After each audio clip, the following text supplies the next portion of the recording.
ದೇವಸ್ಥಾನದಲ್ಲಿ ಗರ್ಭಗುಡಿ ಇರಲು ಕಾರಣವೇನು? ಇದನ್ನು ಪ್ರವೇಶಿಸುವ ಬಗೆ ಹೇಗೆ? ಯಾರೆಲ್ಲ ಪ್ರವೇಶಿಸಬಹುದು? ಯಾವುದೇ ಹಿಂದೂ ದೇವಾಲಯಗಳಲ್ಲಿ ಗರ್ಭಗುಡಿಯನ್ನು ನೋಡಬಹುದಾಗಿದೆ. ಅಷ್ಟಕ್ಕೂ ದೇವಸ್ಥಾನಗಳಲ್ಲಿ ಗರ್ಭಗುಡಿಯನ್ನು ಏಕೆ ನಿರ್ಮಿಸಲಾಗಿರುತ್ತದೆ ಗೊತ್ತೇ? ತಿಳಿದುಕೊಳ್ಳೋಣ.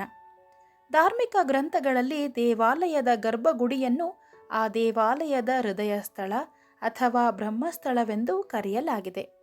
ಆಯಾ ದೇವಾಲಯದ ದೇವರ ಮೂಲ ವಿಗ್ರಹವನ್ನು ಈ ಗರ್ಭಗುಡಿಯಲ್ಲಿಟ್ಟು ಪೂಜಿಸಲಾಗುತ್ತದೆ.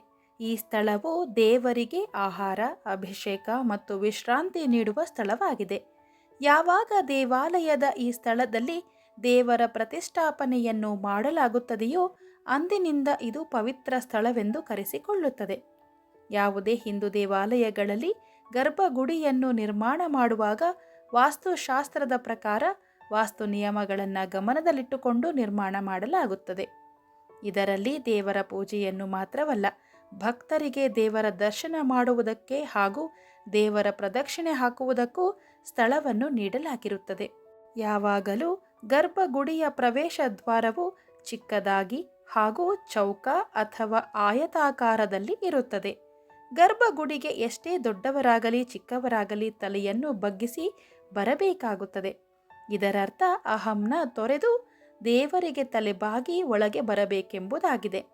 ಗರ್ಭಗುಡಿಯೊಳಗೆ ಮುಖ್ಯ ದೇವರ ವಿಗ್ರಹದ ಜೊತೆಗೆ ಅವರ ಕುಟುಂಬದ ಇತರೆ ಸದಸ್ಯರ ವಿಗ್ರಹಗಳನ್ನು ಪ್ರತಿಷ್ಠಾಪಿಸಲಾಗುತ್ತದೆ.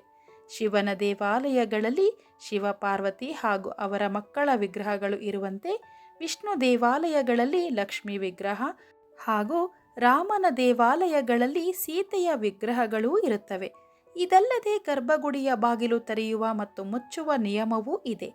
ಬೆಳಗ್ಗೆ ನಿಗದಿತ ಸಮಯದಲ್ಲಿ ಬಾಗಿಲು ತೆರೆಯಲಾಗುತ್ತದೆ ಮತ್ತು ಮುಚ್ಚಲಾಗುತ್ತದೆ.